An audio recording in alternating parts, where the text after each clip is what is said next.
வேலை நீக்கம் வந்து போட்டாலும் ரேஷன் கார்டு அறிவிச்சுட்டு இருக்கிறான். இவனை செய்ய சொல்றது கேரளாவில் நான் பிஜேபி எழுப்புன்னு சொல்றது.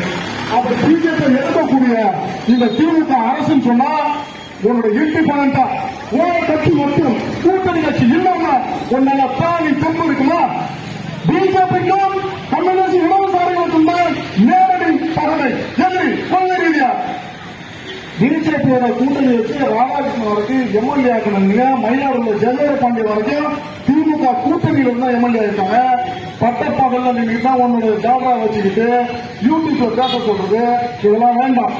மு.க. ஸ்டாலின் அவர்களுக்கு நாங்கள் தெளிவாக எங்க உழைப்பு குழுமத்தில் தொழில் தீர்ப்பாயத்தில் இருக்கு, நீதிமன்றத்தில் வழக்கு இருக்கு. சென்னை தூய்மை பணியாளர்கள் ஒரே ஒரு விஷயத்தை தான் கேட்கிறாங்க, ஏற்கனவே செஞ்சாலே கொடு, நீ சம்பளம் கூட தர வேண்டாம், நீ ஒன்னும் தர வேண்டாம், எனக்கு ஏற்கனவே கொடுத்த சம்பளம் கொடுத்த வேலையை கொடுன்னு கேட்டா முடியாது. மு.க. ஸ்டாலின் அவர்கள் தேர்தல் நேரத்தில் இவ்வளவு ஆகிடுறாங்கம்மா இருக்காது. 2ஆம் தேதி கலெக்டர் ஆஃபீஸ் முன்னாடி ஒரு நிகழ்ச்சியில நான் சொன்னேன், எதிரி பலமானவன் அரசு பல வன்முறைகளை கொண்டும் பல பேரை சுட்டுக் கொள்ளும், பல பேரை இழந்துதான் இது நாட்டுடைய சுதந்திர போராட்டம் நடந்தது, சுதந்திரம் கிடைத்தது. ஆனால் மாநிலம் வளர்ச்சி சொன்னார், வெள்ள எஜமான வெளியில போயிட்டா கொழுப்பு எஜமானர் அந்த கருப்பு சேர்ப்பு வெள்ள இந்த மீன இந்த கருணை முடிச்சு கொடியெல்லாம் வர மாதிரி இவெல்லாம் வந்தா முதலாளிகளுக்கு ஜாலரா போடுறாங்க. இப்ப யாருக்கு ஜாலரா போடுறது? இந்த திமுக அரசு. ஏற்கனவே அதிமுக அரசு 13 மண்டலங்கள் தனியா இருக்கு. இவர் வந்தார், நான் ஆட்சிக்கு வந்து முதல் கையெழுத்த டாஸ்மார்க் தூய்மை பணியாளர் பணி நிறுவனம் பண்ணுவேன், நீதியாளர் செய்யக்கூடிய பல லட்சம் பேரை நான் பணி நிறுவனம் பண்ணுவேன், பதவி நேர ஆசிரியர்களை பணி நிறுவனம் பண்ணுவேன். அப்புறம் பழைய ஓய்வூதிய திட்டம், இந்த பகுதியில் இருக்கக்கூடிய கிராமப்புற தொழிலாளர்கள் விவசாயம் கூடி தொழிலாளிங்க ஒரே ஒரு விஷயத்தை மட்டும் நானே வச்சுங்க. இன்னொன்னு சொன்னார், 100 நாள் வேலையை நான் வந்தா 150 நாள் தருவேன். என்னடா கொடுத்தீங்க? 100 நாள் வேலை திட்டத்துல 150 நாள் என்ன கொடுத்தீங்க? சரி 150 நாள் தரலாம், 50 நாளா கொடுத்தீங்களா? நான் பல கிராமங்களுக்கு போறேன், அதுக்கு பேர் 6 நாள் தான் கொடுத்தாங்க. அப்ப ஏன்டா 100 நாள் வேலை திட்டம் 6 நாள் வேலை திட்டம் தான் வச்சுக்கணும். 6 நாள் வேலை கொடுத்து நான் 100 நாள் கொடுத்தேன். என்னது இதுக்கு பேர் வந்து அதை வரைஞ்சு கட்டிக்கிட்டு நான் வந்து யாரும் குறை சொல்ல முடியாது, எந்த கொம்பனும் குறை சொல்ல முடியாது.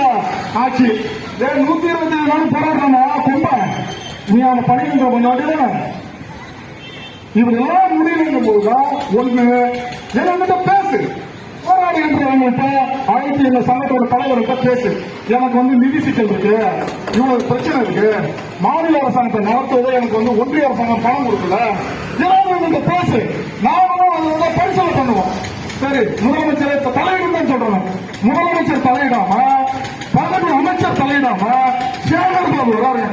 சேகர் பாபு என்ன அமைச்சர்? இந்து அறநிலை சமயத்திற்கு கட்டுப்பாட்டுக்கு உள்ள கோவில்களுக்கு உள்ள அமைச்சர்.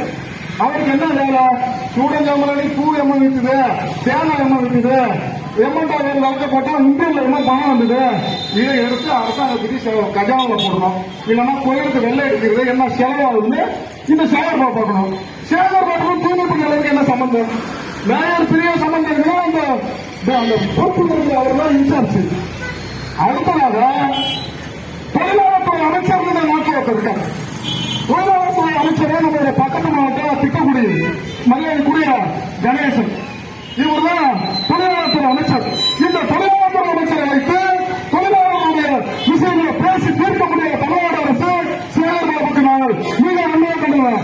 ஏன்னா திட்டக்குடி கணேசன் மரியாதைக்குரிய கணேசன், மற்றவங்க எப்படி தான் பேசலாம், அவர் ஒரு தலித் சமூகத்தை சார்ந்தவர், ஒரு எஸ்சி சமுதாயத்தை சார்ந்தவர், ஒரு தாழ்த்தப்பட்ட நம்பர்னா உங்க திராவிட மாடல் மற்ற மாடல் சொல்லுவீங்க, தீண்டாமையை கடைபிடிக்கிற மாடல் தான். இப்படிதான் நான் பேச முடியும், வேற என்னத்த நான் பேசுறது? ஒரு தாழ்த்தப்பட்டவனை வந்து நீ ஒரு அமைச்சர்களை வச்சிருக்கீங்க சொன்னா அந்த துறை சார்ந்த ஒரு பிரச்சனை இருந்தா அவன் கூட்டு பேசு, நீ பேசும் சம்பந்தப்பட்ட ஒரு தொழிலாளர் துறை சொன்னா அப்ப தொழிலாளர் துறைக்கு ஒரு தாழ்த்தப்பட்டவர்கள் இருந்தா நீங்க வந்து கூப்பிட மாட்டீங்க. இதுக்கு முக்கியமான அமைச்சர்